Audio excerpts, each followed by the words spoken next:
Welcome to Jas simple cooking. இன்றைக்கி நாம் அரிசி லட்டு எப்படி பண்ணுறதுன்னு பார்க்கலாம்.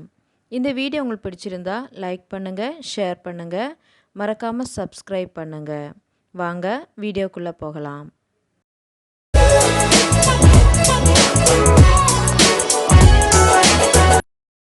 அரிசி லட்டு பண்ணுறதுக்காக முதல்ல ஸ்டவ் ஆன் பண்ணி ஒரு கடாய் வச்சுக்கோங்க. அதில் 2 கப் புழுங்கல் அரிசி சேர்த்துக்கோங்க.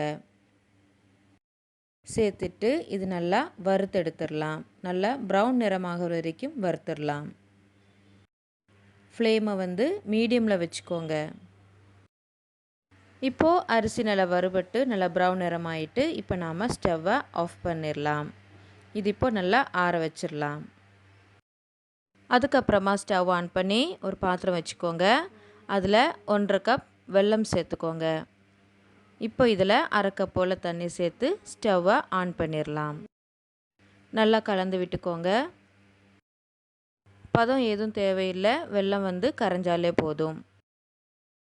இப்போது வெல்லம் நல்லா கரைஞ்சிட்டு இப்போ நாம் ஸ்டவ்வை ஆஃப் பண்ணிடலாம். இது சைடில் எடுத்து வச்சிடலாம்.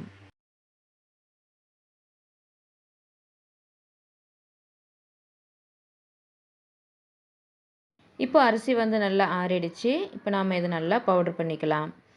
அதுக்காக ஒரு மிக்ஸி ஜார் எடுத்துக்கோங்க. அதில் நம்ம வறுத்து வச்சுருக்கிற அரிசியை சேர்த்துக்கலாம்.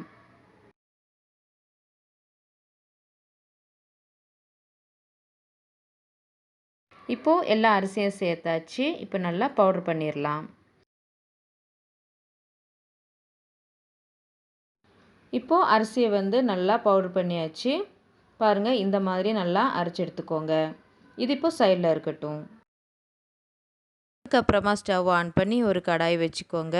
இப்போ இதில் நாம் உருக்கி வச்சுருக்கிற வெல்லத்தை நல்லா அரித்து சேர்த்துடலாம்.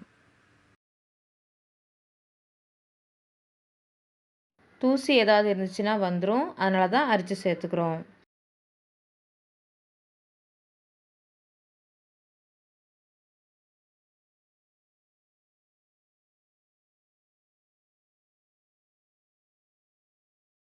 இப்போது எல்லா வெல்லத்தையும் நல்லா அரைச்சி சேர்த்தாச்சு. இது இப்போ நல்லா கொதிக்க ஆரம்பிக்கட்டும். இப்போ இது நல்லா கொதிக்க ஆரம்பிச்சிட்டு இப்போ இதில் 1 கப் துருவன தேங்காய் சேர்த்துடலாம்.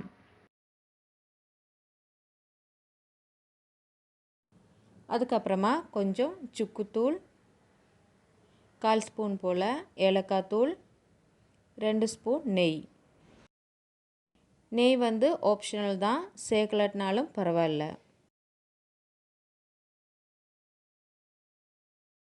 இப்போது எல்லாம் சேர்த்து நல்லா கலந்து விட்டுக்கலாம். எல்லாம் சேர்த்து நல்லா கலந்து விட்டதுக்கப்புறமா இது ஒரு 2 நிமிஷத்துக்கு நல்லா கொதிக்கட்டும்.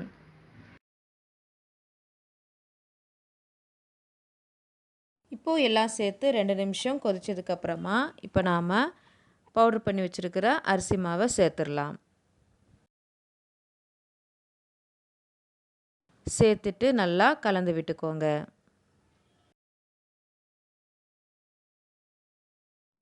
ஃப்ளேமை சிம்லே வச்சுக்கோங்க.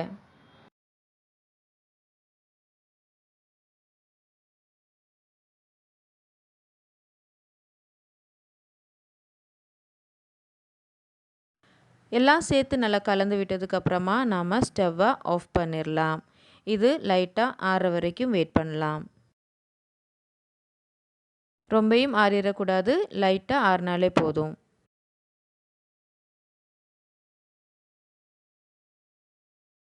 இப்போ இது லைட்டாக ஆறிடுச்சு. இப்போ நாம் இதை உருண்டை பிடிக்க ஆரம்பிச்சிடலாம். நல்லா அழுத்தம் கொடுத்து உருண்டை பண்ணிக்கோங்க.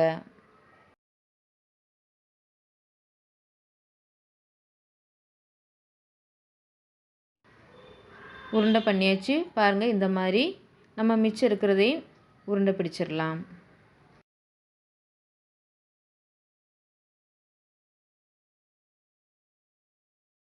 அவ்வளோதான், நம்ம அரிசி லட்டு தயாராகிட்டு. இது ஒரு ஈஸியான ரெசிபி, டக்குன்னு பண்ணிடலாம். வீட்டில் ட்ரை பண்ணி பாருங்கள். தேங்க்ஸ் ஃபார் வாட்சிங்.